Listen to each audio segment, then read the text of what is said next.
बिस्मिल्लाहिर्रहमानिर्रहीम अस्सलाम वालेकुम। समाजियत में खुशामदीद नाज़रीन। आज हमारे साथ इस वक्त दो मेहमान मौजूद हैं, इनका तारुफ मैं बाद में करवाऊँगा। पहले आपको सबसे पहले ये बताता हूँ कि पाकिस्तान के अंदर तीन बड़ी पार्टीज़ हैं, जिसमें एक तो पाकिस्तान तहरीक-ए-इंसाफ, उसके बाद पाकिस्तान मुस्लिम लीग नवाज़, पाकिस्तान पीपल्स पार्टी। इन तीनों से लोग जो है वो उकता चुके हैं। तो आज हमारे साथ यूथ मौजूद हैं, हमारी यूथ फेडरेशन है, उसके जो पंजाब के सदर हैं हमारे साथ मौजूद हैं। उनका नाम फरहान ज़फ़र चौधरी, जो कि प्रेसिडेंट हैं बराबरी यूथ फेडरेशन के। इसके साथ हमारे साथ मौजूद हैं डॉक्टर फरवा रुखसार, प्रेसिडेंट बराबरी यूथ फेडरेशन लाहौर। सवाल पूछेंगे कि इतनी यंग एज के अंदर सियासत में आना, एक तो इनको कैसा लगा, सेकंड ये है कि अगर ये इन्होंने ये फेडरेशन मकसद क्या है, क्यों ये फेडरेशन जो है बनाई गई है। तो जवाद अहमद को कौन नहीं जानता, मैं खुद उनका बड़ा फ़ैन हूँ। तो उनका एक नारा मुझे बहुत अच्छा लगा कि इलेक्शन जो है वो इस दफ़ा अमीर और गरीब के दरमियान होगा। तो ये सब बातें होती रहेंगी, लेकिन सबसे पहले हम बात करते हैं फरहान ज़फ़र चौधरी साहब से। आपका बहुत शुक्रिया, आपने अपना कीमती वक्त दिया। अच्छा फरहान साहब, हमें ये बताएं सबसे पहले तो, एक तो इतनी यंग एज के अंदर आप सियासत में कदम रख चुके हैं, क्या वजह क्या थी? बिस्मिल्लाहिर्रहमानिर्रहीम। बेसिकली सर, बराबरी पार्टी पाकिस्तान, जो कि पाकिस्तान में पहली दफ़ा गरीब और मिडिल क्लास तबके की पार्टी है, और इवन लोअर मिडिल क्लास तबके की पार्टी है। पाकिस्तान में किसी भी पार्टी में जितनी बड़ी पार्टीज आई हैं पाकिस्तान में, इवन एक वक्त था जब पाकिस्तान पीपल्स पार्टी बहुत बड़ी पार्टी थी पाकिस्तान की, फिर PMLN ने भी एक दफ़ा क्लीन स्वीप किया। इसके अलावा अब करंटली पाकिस्तान तहरीक-ए-इंसाफ जो है वो भी मतलब एक नारा लगा के ये कि हमने तब्दीली का, जो भी आप कह लें, लेकिन किसी ने भी गरीब और लोअर मिडिल क्लास तबके का नहीं सोचा। ये 700-800 लोग हैं जो एक दूसरे के साथ पार्टियां बदल बदल के, जैसे आप बेहतर समझते हैं, आपकी गहरी नज़र है हालात हाज़िरा पे भी, करंट अफेयर्स पे भी, कि कौन लोग आते हैं। अभी आप देख लीजिएगा, अभी अगला इलेक्शन आएगा तो कई फसली बटेरे होंगे, वो इधर से उधर हो जाएंगे, और वही लोग इलेक्टेबल होते हैं और वही लोग पार्टियाँ आगे बनाते हैं। इन लोगों ने जितना नुकसान पहुंचाना था पहुंचा लिया है। पाकिस्तान को जब से कायद-ए-आज़म की वफ़ात हुई है तब से लेकर अब तक इन लोगों ने पाकिस्तान को खाया है। जवाद साहब का विजन था कि एक ऐसे तबके के लिए पार्टी बनाई जाए कि जो पाकिस्तान का 99% तबका है। अल्हम्दुलिल्लाह मुझे इस बात पे फ़ख्र है कि मैं इस पार्टी का एक नुमाइंदा हूँ, हिस्सा हूँ।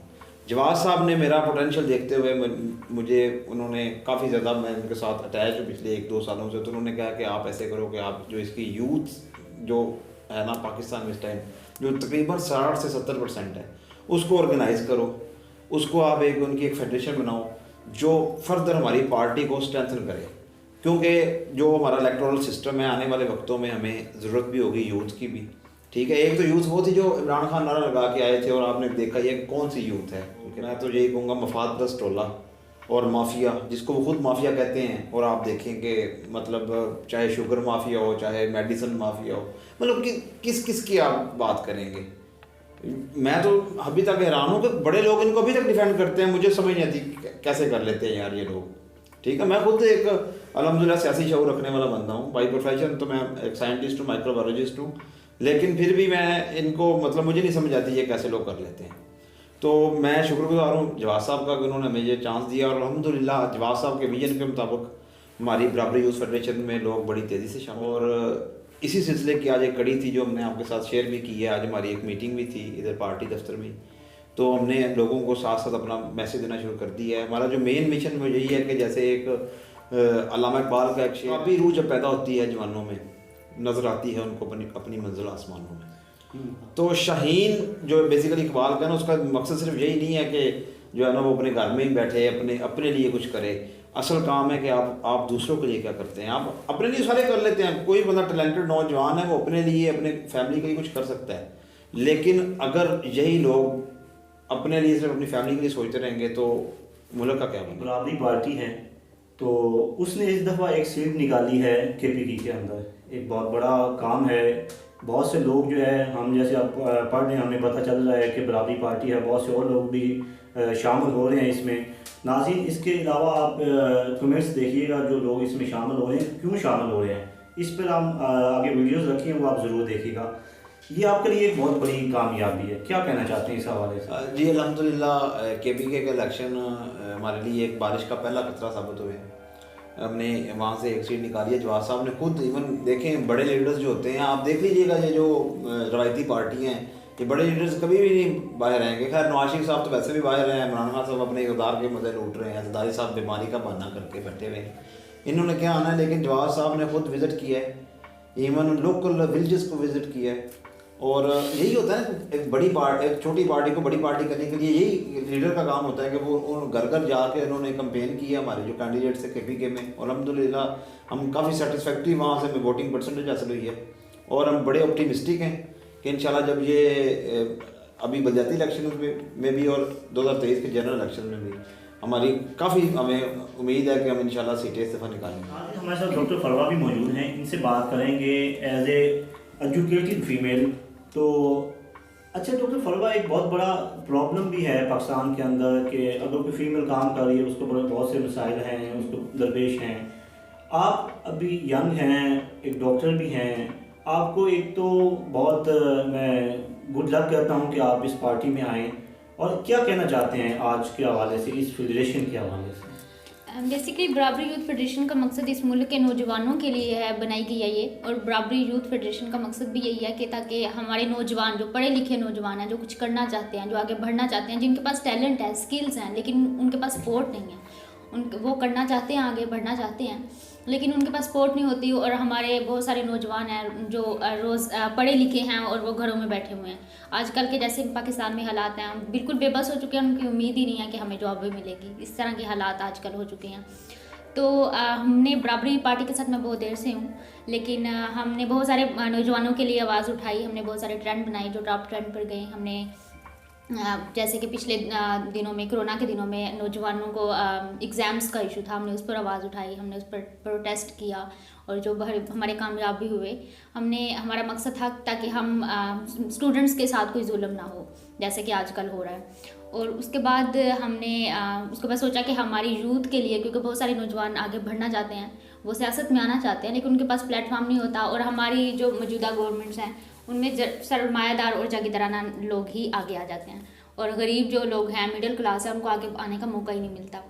तो बराबरी यूथ फेडरेशन का मकसद है ताकि इस मुल्क के गरीब और मिडिल क्लास और पढ़े लिखे नौजवान जो आगे आना चाहते हैं, उनको हमने एक प्लेटफॉर्म दिया है ताकि अपने हकूक़ के लिए आवाज़ उठा सकें, और इस मुल्क में जो जागीरदाराना और सरमायादाराना निज़ाम है उसको ख़त्म कर सकें। अच्छा, आप एक डॉक्टर फरवा जैसे आप बता रही हैं बिल्कुल ठीक है, आप एक एज ए फीमेल आपको क्या मुश्किलात जो हैं दरपेश हुई, उसके अलावा साथ साथ आपको क्या लगता है कि हमारी फीमेल्स जो हैं वो क्या घर का चूल्हा जलाने तक मुहित ही रहें या उनको आगे आना चाहिए? बिल्कुल, मेल और फीमेल दोनों ही पढ़े लिखे हैं। बहुत सारी हमारी तकरीबन यूनिवर्सिटीज़ में बहुत सारी पढ़ी लिखी लड़कियां हैं, लेकिन स्टडी कंप्लीट होने के फ़ौरन बाद ही वो घरों में बैठा दी जाती हैं, उनको आगे आने का मौका नहीं मिलता।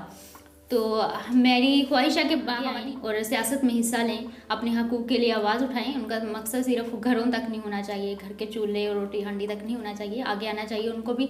और जैसे मैं आई हूँ, बहुत सारी मुश्किलात का सामना करना पड़ता है फैमिली में, जैसे हमारी सोसाइटी में इस तरह का माहौल नहीं है, लेकिन जब आप खुद आगे आएंगी, अपनी आवाज़ उठाएंगी, तो आपके लिए रास्ते खुलते जाते हैं। शुक्रिया डॉक्टर फरवा। आप कुछ फरहान साहब और मज़ीद कुछ कहना चाहते हैं? बिल्कुल, जैसे आपने इनसे बात की है कि फीमेल्स को, मतलब इसमें मैं तो खुद इनको इसलिए इनकरेज करूँगा कि देखें कि अगर एक तो आपकी तादाद ज़्यादा है पाकिस्तान में, अगर देखा जाए ओवरऑल जो लेटेस्ट सर्वे के मुताबिक 52% फीमेल्स हैं और 48% मेल्स हैं, ठीक है।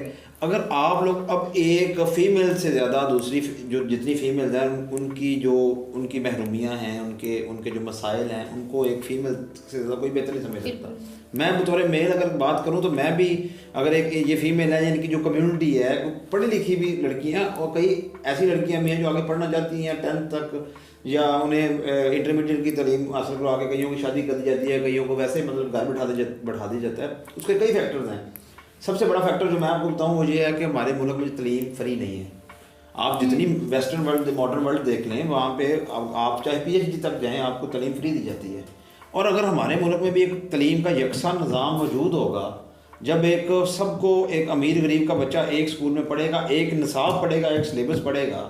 अभी ये डोम किया है इस गवर्नमेंट ने भी कि हम एक यकसा निसाब लेके आ रहे हैं, एक निसाब लेके आ रहे हैं, सिलेबस एक लेके आ रहे हैं, लेकिन ये हो नहीं सकता। अपने और पिछले 2-3 साल से तो बिल्कुल ही आवाम को उम्मीद ही खत्म हो गई है, पढ़े लिखे लोग नौजवानों को उम्मीद खत्म हो चुकी है कि अब उनके रोज़गार भी मिलेगा, उनको जॉब भी मिलेगी। इस तरह का हमारे पाकिस्तान में निज़ाम। बेहतरी के लिए पाकिस्तान की जो हकीकी मानों में बेहतरी के लिए तब्दीली सरकार ने जो दावे किए थे उससे बालाए ताक उसे रखकर उसको एक कतई नज़र एक अच्छी इम्प्रूवमेंट के लिए हमारा साथ दें। इंशाल्लाह यहाँ पे आप लोग आके नुमाइंदगी करेंगे, आप लोग अपने सिस्टम के लिए चेंज करेंगे तो चेंज आएगा, अदरवाइज़ यहाँ पे हकीकी तब्दीली नहीं आएगी। अगर आप चाहते हैं कि आप कुछ कर सकते हैं, आप में टैलेंट है, आप में स्किल है और आप आगे बढ़ना चाहते हैं, तो आए हमारा साथ दें। आपने अपना कीमती वक्त दिया और बताया कि आप लोगों का मंशूर क्या है, यूथ को क्यों आगे लेके आना चाहते हैं। जेम्स क्लियर इसमें लिखा हुआ था कि अगर आप छोटी छोटी सी चेंजेस जो अगर करते हैं अपना होता है, तो नाज़रीन अपने अंदर आप ज़रूर चेंज करें और ख़ासकर यूथ जो है वो ज़रूर एक दफ़ा विज़िट ज़रूर करें। बाकी जब आप एक दफ़ा आएंगे उसके बाद आप फैसला खुद करें कि आपको कहाँ चलना है। हमारे साथ दोबारा से आप लोगों का मैं शुक्रिया अदा करता हूँ। इसी के साथ अपने मेज़बान गुलाम सरानी, डॉक्टर फरवा और फरहान जफ़र चौधरी को दें इजाज़त। इंशाल्लाह नेक्स्ट वीडियो में फिर मिलते हैं। अल्लाह ने